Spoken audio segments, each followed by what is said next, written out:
All right, so here are a few more things I'll be adding to the machine this weekend and probably next weekend too. It's a lot of work for one person, but first off, Chemi Moto door bags. They're not PRP, but I see some good reviews on them. People seem to think they hold up good.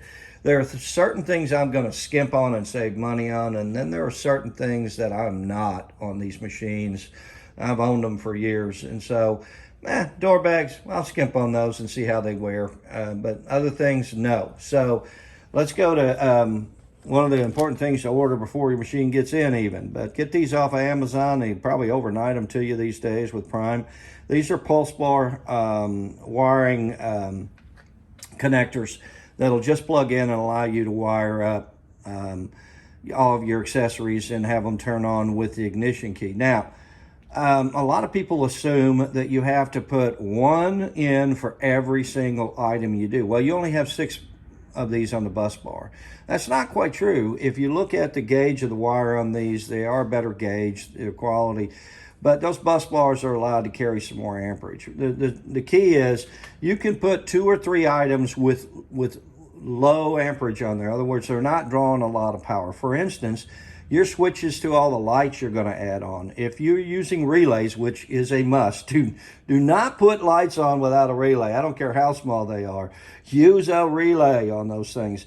And so the switch itself is, all it's doing is drawing a very small amount of power to the relay to make a connection so that the real power, the relay is taking the real power on.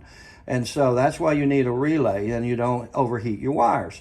And so you can add a couple of different dash switches to that. And so for instance, for me, just the power alone, I got this dome light, which I kind of like. I tested it, it's bright enough. Well, it looks like everyone else's, but no, look, it's got a button here. I'm not wasting a dash switch, which is, that's prime real estate. I'm reaching up and I'm just pushing the button and I'm getting my lights, right? So I'm going to wire that in. I'm going to wire that on with my GPS tracker that I need to put on there. If insurance wanted a discount, insurance says you better put something on there. So I'm putting that on there and paying a monthly subscription. It actually tells you on your phone, from what I understand, haven't used it yet. It even tells you when the machine moves. So you got it parked in your garage and someone comes in and steals it. Once it starts moving, it alerts you on your phone. That's a pretty cool feature. If that's correct, we'll find out. I don't always believe what they say. Another cool thing that I had posted in previous videos I bought, this is a great little kit. It has all the way up from T15 to T40 and the right length that you're going to need in most cases to work on these machines. And they just pop in and out very simply, up and out, and then they pop right back in real easily as well. And they got a little hanger if you want. So that's a pretty cool deal. I use that on my DeWalt rigs. Another thing I'm putting on is a forward-facing camera. I got that from Chemi Moto. Got good reviews on that. It goes in just into the factory wiring on the Ultimates, and I think maybe even the Next Down series. Big kit, very important. You saw me put 33s in the video, and I went to Pro Armor 33s with SB4s from System 3.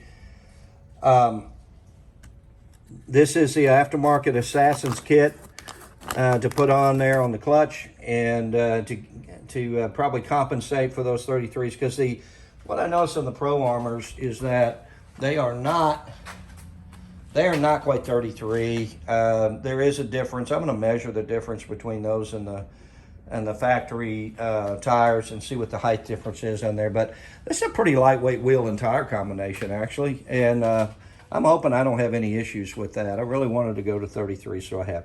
And of course, here's the rugged radio setup that I'll be putting in place of that. Very important to wire this direct to your battery so that you don't get interference. Man, most of these get interference on them.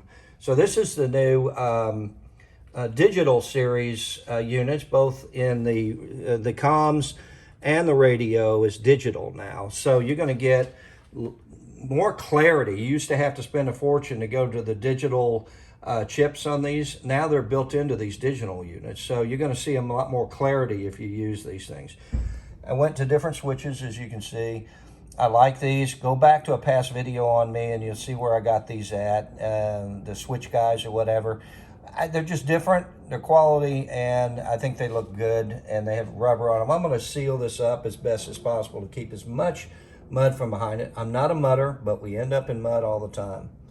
So gonna use this. I don't think I'm going to use this for my comms. It just doesn't look as good, but I'll probably wire in a switch for these comms to turn them off and on as a whole. This is my wiring for my light bar from the factory. You find those on eBay all the time. This is factory, and you'll catch a deal on it for about $20 less than they sell for if you look hard for them.